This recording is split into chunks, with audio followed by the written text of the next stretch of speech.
thought you got away. No, You thought you left it behind in hell. Dillian, you're Dillian. You're lovely, Dillian. Him. But you will never be free of His this. pain, his suffering. However far you go, it will hold you forever in It's darkness. the only way. Take your darkness with you. It's yours. Be in control of it. You will never leave your past behind. It binds you here. You'll drown in the memory of him. Hellblade. She will be lost in grief forever. I carry it with Learn me. to hold on to it. It drives me forward. She cannot forget. It's a promise. Not a prison. Keep it close. Don't let the past stop you.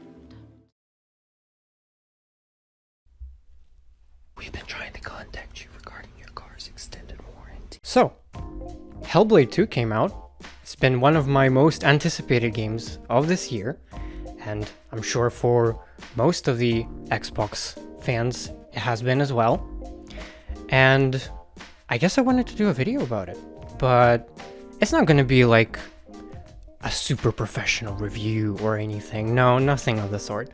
This is just going to be my impressions of the game. I've only played the game once, and I started a second playthrough for this channel, for the video specifically, but I haven't gotten around to finishing it yet, so I guess we're going into this with my basically first impressions of the game, and some other things that I would love to address, especially considering the things that have been happening around Xbox and its studios, if you know what I mean. We'll get to that when we get to that. But yes, let's talk Hellblade. I see through your darkness now. I see through your lies. And I will show them how to see as I do. So one thing I wanted to let you know is that this video will probably not have any major spoilers because I only have 2 hours of gameplay at my disposal, and it's basically the first 2 hours of the game. So if you care about light spoilers, then I guess this is not the video for you, because I will be milking everything out of the 2 hours that I got recorded, but there will be no major spoilers. And even though I've completed the game, I'm mostly going to share my overall thoughts on the story. I will not be commenting on any specific events that happen during the plot. So if you worry about, you know, major spoilers and ending spoilers and stuff, there will be none of that today. So if that's okay with you, keep watching. So where do I even start? Oh gosh. Well, first off, obviously, if you're new to Hellblade as a franchise, I have to let you know that you need to play the first game in order to understand the story of the second one, in order to understand the progression of our main character, Senua, who is voiced by Melina Jurgens. I hope I did not butcher this. Melina, I'm sorry. She did a fantastic job on Senua once again, but we'll get to that when we get to that. Like I was saying, in order to understand the plot of the second game, you do need to experience the first one in one way, shape, or form. Either play it yourself. If you have an Xbox Game Pass, you can play it right now. It's available. It's not scheduled to leave the subscription anytime soon. So you can go ahead and try out the first one. However, if you're not new to Hellblade, if you have been anticipating the second game as much as I have ever since playing the first one, then let's talk about it. So first things first, I think I'd like to mention that the game is stunning. I am not kidding. It is gorgeous. I've seen, before the release of this game, I've seen like journalists and other reviewers saying that this might be the most beautiful Xbox exclusive to date. And I thought that this might be like an over-exaggeration, or maybe it's just hype, maybe people are trying to build hype around this game, which is understandable because it's amazing, but as it turns out, the game is drop-dead gorgeous. It is stunning. It is beautiful. I could not help but just look at my environments and I just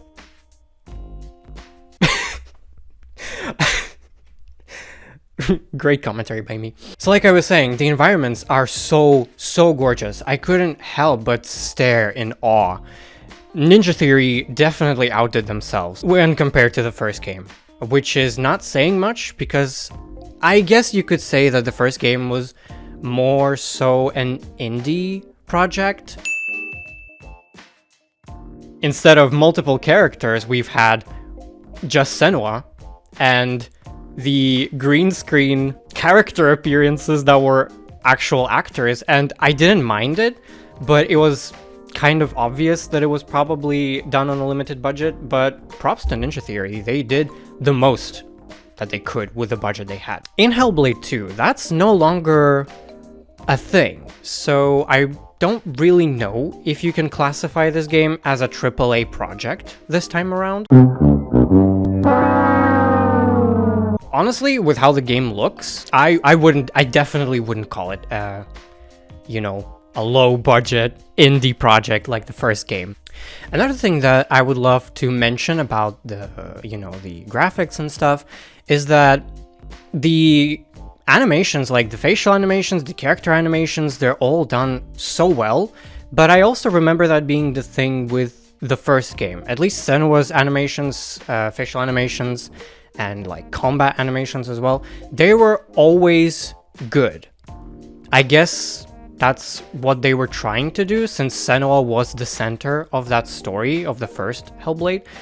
They wanted to go all out with her animations, her facial animations, and honestly, it did work. For the time, I remember I actually had trouble, you know, realizing that this was an indie project because Senua looked so stunning and the animations were so good for an indie project. And in Hellblade 2, I feel like these were cranked to 11. I don't know. Maybe it's just me, but I feel like the animations have gotten even better, which, now that I think about it, isn't really saying much because that game was in development for 6 or 7 years? Maybe? I don't know. Honestly, I don't know if Hellblade 2 began its development right after the success of the first game, or maybe sometime after. I guess I'll leave that to editing me. He will look it up for you. And while we're on the like graphical and basically technical talk of this game, I guess I need to address the elephant in the room, because the game does only come in 30 FPS. That made quite a lot of people upset. I suppose that's valid, but please hear me out. I swear I'm not coping. I swear I'm not coping, but the 30 FPS in this game doesn't feel bad.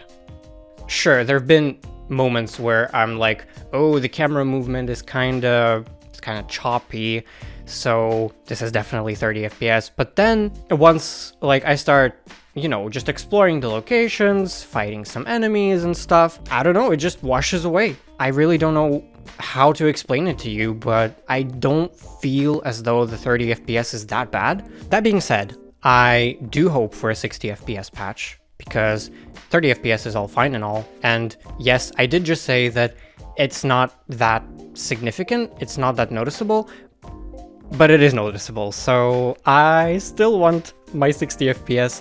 I want to experience this game in higher frame rate, mostly due to the combat, which I will get to in a second. And I feel like that would be fantastic. Stop, don't let him see. Be careful. What's happening? Just watch this happen. Do something. Stand by. Watch. Fight it. Why didn't you stop it? Too weak. Let her die. Let's talk about the in-game stuff. Let's talk about what the game has to offer, what's changed since the first game, and what hasn't changed since the first game. The first thing that I would like to tell you is that the structure of the game is basically the same as the first one. You get your locations, not very open-ended, very tunnel-ish locations, but there are still some places to discover, secrets to find, and stuff like that. The locations themselves aren't really that big, so you will not be spending too much time exploring them or finding lots of secret stuff. Speaking of secret stuff though, lore stones are back. You can find lore stones again, just like in the first game. They work basically the same. You find like a totem and you focus on it and you get lore dump. Scandinavian lore dump from Druth. Druth is back. Everyone clap for Druth. Yay. I guess. Okay, I'm sorry. That looked so mean. I don't mean to be mean, but you know, I never really cared for Druth in the first game. I only cared for Senua, and I think that that was kind of the point. However, in this game, we also have a new type of collectible, the secret of which I haven't discovered yet. I'm still not sure who's the lore master, if you can call them that, of the second collectible that you get is the trees of life, or whatever you want to call them, and they're there. I guess. I'm not a huge like lore buff, but sure, they're there. You can collect them. Good luck. And I guess that about covers it. There aren't really any more collectibles in this game, pretty much like in the first game. In the first game, you only had lore stones, and that's it. In the second one, they just added trees of life. I guess that does something, but oh well. Moving on. So like I was saying, the structure of the second game is very similar to the first one. I've mentioned collectibles so far and the locations themselves. Second part is combat. There is combat in this game. Great commentary by me. You, slave. Come here. He's still alive. Be a slave. Don't kill him. What are you going to do with that sword, girl? He looks ready for you. He is ready to fight. You're ready. We will end this. You're fucking dead. You're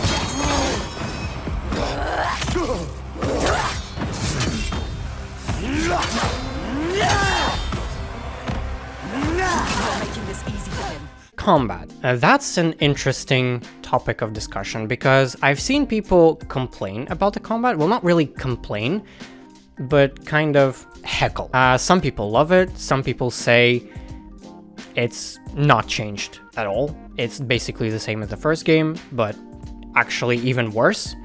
So let's dive a little bit deeper into that and see what's changed. So, the main change, the major change that they made to Hellblade 2 combat is that you no longer fight enemies one versus multiple. In Hellblade 2, you only fight enemies one-on-one. I'm not sure about the logic behind the change, but I'm not mad at it at all. I would actually say it's better this way. Because the combat is... I feel like it's better suited for one-on-one fights, and it always has been. But with that exclusion, with the exclusion of multiple enemies being present on the battlefield, there are some other things that crumble because of that, and that is one of my favorite mechanics in the first game. If you remember, when you play the first game and there are multiple enemies spawning everywhere, and some of them might end up behind you. Oh no, whatever shall you do? How will you find them? How will you know that they're behind you if there are no indicators, there are no health bars, nothing? Well, Senua's voices would very kindly warn you that someone's behind you. And I guess what I'm getting at is that this time, Senua's voices during combat feel a bit quieter, if that's the word I'm looking for. Not exactly quieter, but they feel less involved in combat than they were in the first game, because in the first game, you actually had to kind of rely on the voices, because you had no way of telling if there's someone behind you, unless you're just mashing the right stick, trying to scan all the targets on the battlefield. If you don't do that, you won't know that someone's behind you. And the voices would very politely let you know to get out of the way, or behind you, Senua, or something like that. And that mechanic kind of loses its touch in the second game, because you only fight one-on-one, so there is no possibility of enemies being behind you. And the voices still do involve themselves in combat. They comment on how well you're doing. If you're taking damage, they heckle you. They're like, oh my god, you're so bad. This is such a skill issue. Get better. You're making this easy for him. Be better.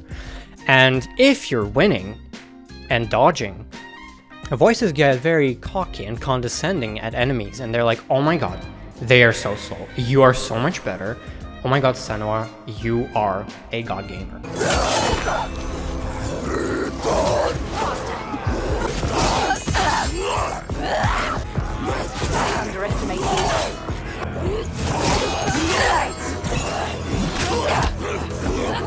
What I was trying to say is that this whole mechanic of voices being your only guide on the battlefield is exactly the mechanic that I feel like wasn't explored in any game before. Well, obviously, because Senua's kind of the first protagonist in the video game industry that has psychosis and has these voices and stuff. So it's a very unique mechanic, very unique to Senua, to Hellblade. And I feel like it needs to be explored more, and that's probably my only gripe with the second game, is that because of the exclusion of multiple enemies on the battlefield, you don't get to interact with voices that much anymore. Anyways, I had a thought, and I lost it. I guess that's what I get for making a video without a script, because I don't want to rely on a script. But I guess this thing is not reliable at all, so you're welcome for a very high quality video. However, the combat overall, I really like this time around. I know people say a lot of things about Hellblade's 2 combat, but I really liked it. It's so... I feel like the best way to describe the combat in this game would be visual. It's very visual. Like, it's stylish. The camera work is fantastic. The finishers, like Senua now does finishers with every enemy she defeats, and they look so beautiful, so violent as well. Like, Senua does not mess around. You don't want to mess with Senua. How does it feel to be the one bound and helpless, waiting to die? When this heals, I will kill you, mad woman. For that, you'll need to stay alive. But overall, I guess the combat hasn't really changed much, except for one thing. One thing I noticed is that in the first game, if you remember, you had your light attacks, your heavy attacks, your dodge, your block, your focus mirror, and a kick. And that's what we lost. We lost a kick. The rest is the same. I don't know what else to tell you. Yeah, the cat's out of the bag. The combat is basically the same. It hasn't changed at all, except that we lost the kick. But you don't really need the kick, because now heavy attacks break through enemy blocks and stuff. And if you do a perfect parry, which looks sick as hell, by the way.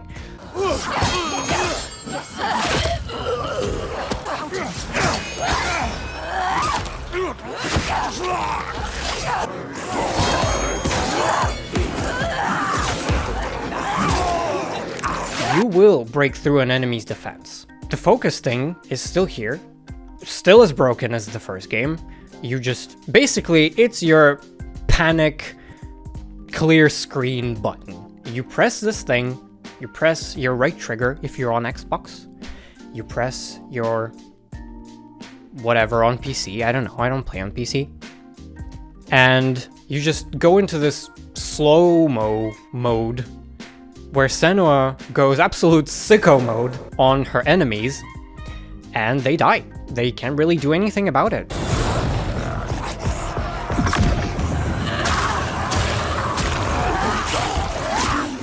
It's basically an easy win button. You just press the focus thing, and you win. One thing I do want to mention, I've played on the dynamic difficulty. I don't exactly know how it works, but from what I understand, it's trying to adjust itself to how well you're doing. So if you're hacking away at enemies left and right, the game will try and ramp up the difficulty. The enemies will hit harder, they will hit faster, and you will basically get no breathing room because they will be absolutely relentless. And I must say that I did feel a couple of times that the difficulty spiked very suddenly, and I guess it's because of how well I was doing in the previous fights. And that did lead me to die a few times in combat. Not on the clips that I have, because on my second playthrough I just became a god at this game, and I just, well...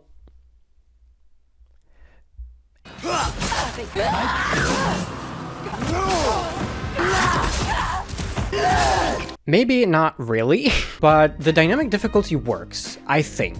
I'm not sure, but I think it works. Because every time I was clearing out the enemies really fast, the next fight would suddenly become a lot more difficult than the last one.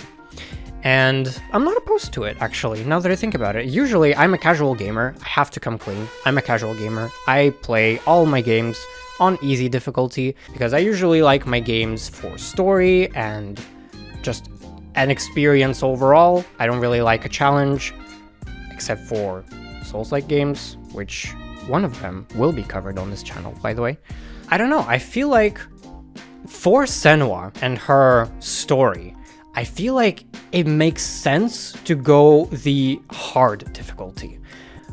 Because, you know, it's all about Senua's struggle, it's all about how she is trying to prove to herself and to maybe other people as well that she is worth something. So it would make sense for her to struggle with fights, struggle with enemies. It felt right. You know, when the fights were difficult, it felt right to have that difficulty for Senua. Tangent over. Let's get moving. So let's conclude the combat episode here. I really like the combat. It's very visually pleasing. Sure, it can get a bit repetitive, but I feel like if you crank it up to the hard difficulty, or if you play on dynamic difficulty and, you know, you've been clearing enemies out like a boss throughout your whole playthrough, that's where combat begins to evolve into something more than it actually is.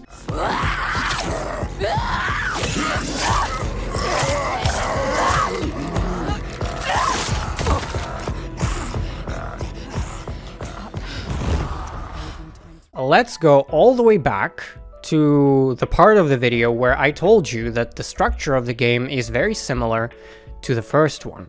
And we've talked about the locations, we've talked about combat, we've talked about collectibles, and now let's talk about the final part that resembles the first game, is the I actually don't really know how to call them. I wanted to call them puzzles, but they're not really puzzles.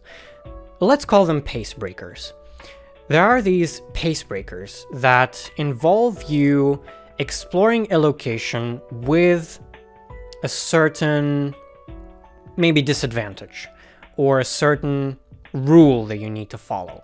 For example, the one that I have on on my footage is the one where Senua has to go through a forest with a torch, and you just basically need to pick the right way to go, not go the wrong way. I know that sounds very riveting, but it is what it is. And there are multiple of these segments scattered throughout the game. They're okay.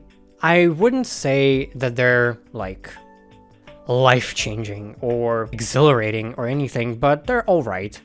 That's why I call them pacebreakers. They are allowing you to maybe like reset your mental state after a story dump or a combat sequence or something of the sort. But overall, they're okay. They all come with lore, with story, with something to keep your attention, basically. So yeah, I think that about covers it for the gameplay. I think I've covered most of the stuff that I really wanted.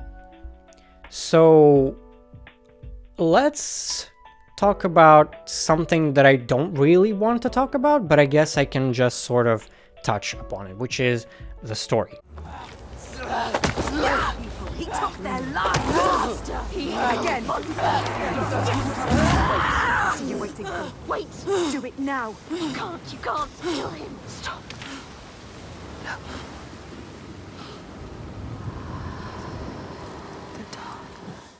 Okay, so like I promised in the beginning of the video, I'm not going to be talking too much about the story of this game because I don't really want to spoil it for you. It hasn't been that long since the game came out, so I'm not going to expect you to have played it already.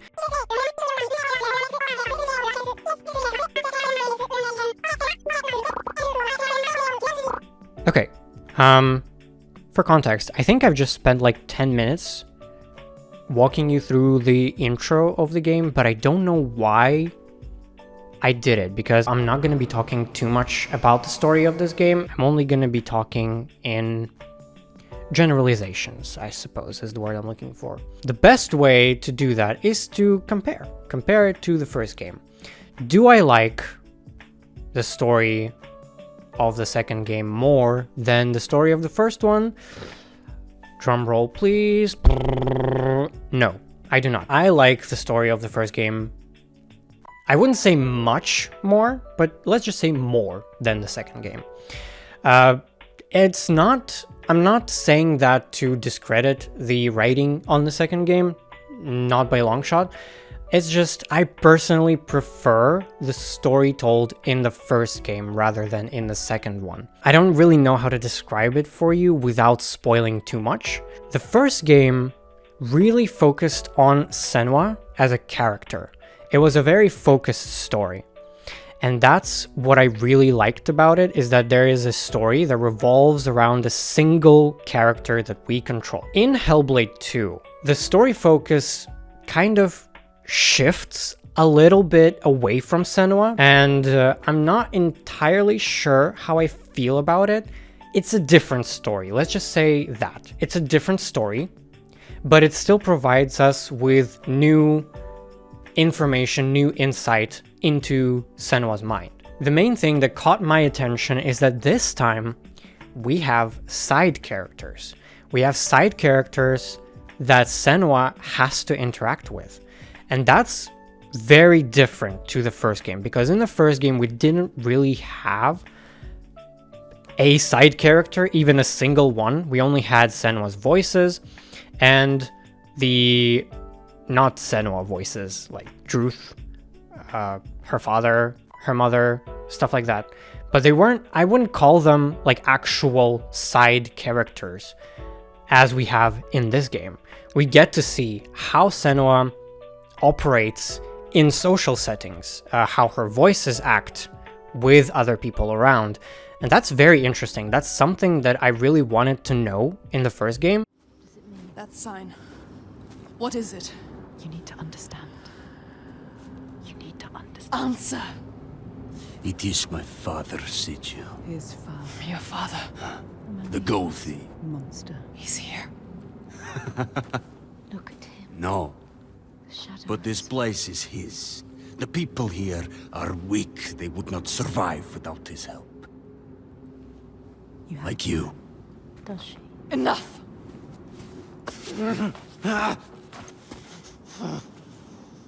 He's wounded. He won't try anything. I was wondering if we were going to meet a character, like at least one side character that Senua has to like work together with or maybe work against. And I wanted to see how does she operate with other people around. And basically, second game answers that question for me. I got to see exactly how Senua's voices, Senua herself, act when other people around her and she has to interact with these people, how she kind of has to hide the fact that she is hearing things, that she sees things differently, or that maybe she wants to tell people, because even the voices sometimes are conflicted about how to treat people, and that's probably the main attraction of the story for me. Help me. She is weak. Don't feel pity. He doesn't deserve it. She cannot do it. Something about him. She saw it. Not just a monster. She saw it. A ray of light. He is evil. There is no choice. So stupid. She's not listening to us. Stupid. She is saving him. That monster. So before we end this video, because I kind of ran out of things to talk about when it comes to this game, I basically told you everything that I really wanted to share. There is another elephant in the room that we have to address. I mentioned that in the beginning of the video, which is the whole Microsoft closing down a bunch of really great studios for seemingly no reason. I don't know, I haven't really read into it too much because I am planning to do a video on it where I explore this whole topic of what happened and the reasons for it happening. Why I wanted to mention this here in the Hellblade discussion is because there are a lot of people expressing concern for Ninja Theory as a Microsoft studio, because people think that if this game doesn't sell well, or if it doesn't exceed Microsoft's expectations for it, then Ninja Theory is next on the guillotine. From what I saw, I'll try to pop the article on screen right now. I saw some journal posts that Microsoft has already greenlit the next Ninja Theory project. So basically they're probably not going to shut them down. But honestly, I would expect anything at this point. So far, what we can tell is Ninja Theory is safe. I think Hellblade is going to do well. I really enjoyed the game. I've seen people really enjoying the game. Fantastic story, even though not my favorite. I still prefer the first game's story. Not my favorite, but still a fantastic story. Very visually entrancing gameplay, combat in particular. Okay puzzles, and insane graphics. Like, I am not kidding. The graphics are off the charts. My brain is dead. I've been recording for almost an hour, 57 minutes. And I feel like I've been talking gibberish this entire time. How the hell am I gonna cut this down? I guess that's a problem for future me. I don't have to think about it right now. So yes, Hellblade 2. Definitely one of my favorite games so far of the year. Not my favorite. That spot is reserved for a different game, which I maybe will do a video about at some point, but probably not in the nearest future. I really enjoyed the game. I really enjoyed my time with it. I'm going to be playing the game more. I think I'll be playing it like maybe 2 more times. I guess that's the title of the video. Hellblade 2 was good, as expected. Honestly, like after the first game came out, I wouldn't expect less from Hellblade 2. I wouldn't expect less than a great game. Like, it couldn't be anything less than a great game after such a strong start with Senua's Sacrifice. So, yes, Senua Saga is definitely going to be, I think, at least I think, maybe I'm gonna eat my words, but I think Senua Saga is gonna be a hit. I think it's gonna be popular with the public. I think it's gonna be popular with critics. I think this game will get nominated for like Game of the Year, Best Sound Design, has to be Sound Design, and maybe even performances. That's gonna be it for Hellblade 2. I don't really have anything else to say. So as you can tell, if you stuck to the end of the video, hi, thank you for watching. And as you can tell, these are not gonna be professional. These are not gonna be funny. Maybe one day when I become funny, they will be funny, but I'm not so far. Trying though. And these videos that I'm gonna be doing on my channel are just gonna be my impressions, basically. My impressions, my memories of the game.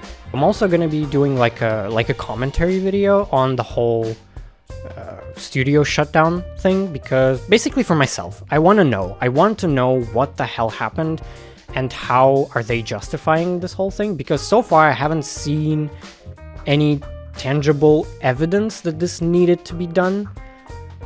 But I guess we'll find out. I guess we will dive deep into it and we will see what exactly happened there. So yes, that's gonna be it.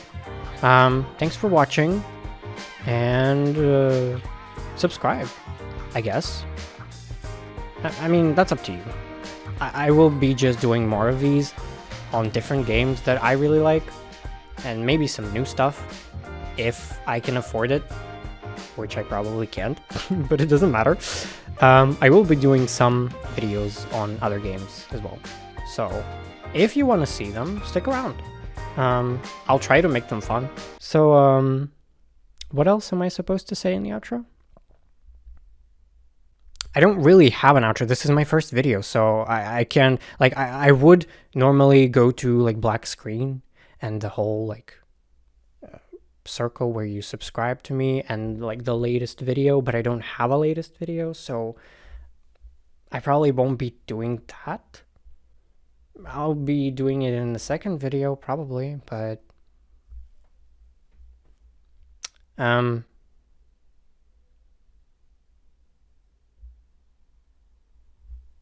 that's it. I guess. Peace.